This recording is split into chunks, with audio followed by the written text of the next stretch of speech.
এই যে 2 বছর পরে একজনের মুখ দেখলাম, এটাও কিন্তু একটা ভালো ব্যাপার।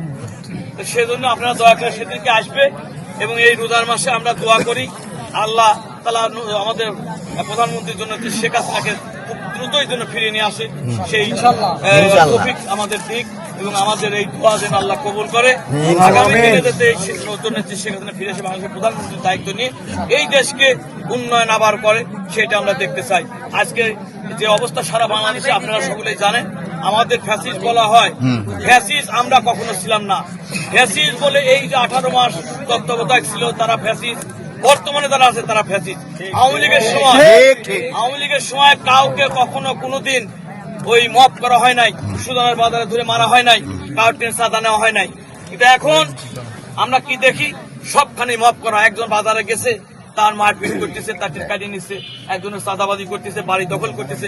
এরকম কি আওয়ামী লীগের সময় হয়েছে ভাই? বিএনপির সময় কিন্তু এইগুলি হয়।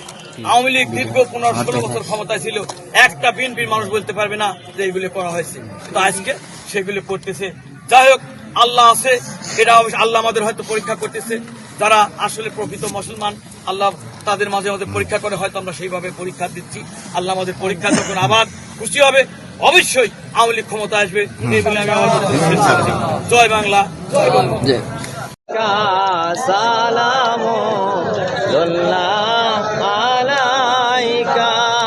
জিবরাইল ডাকেন বারে বার, খুলে দাও আসমানের দুয়ার।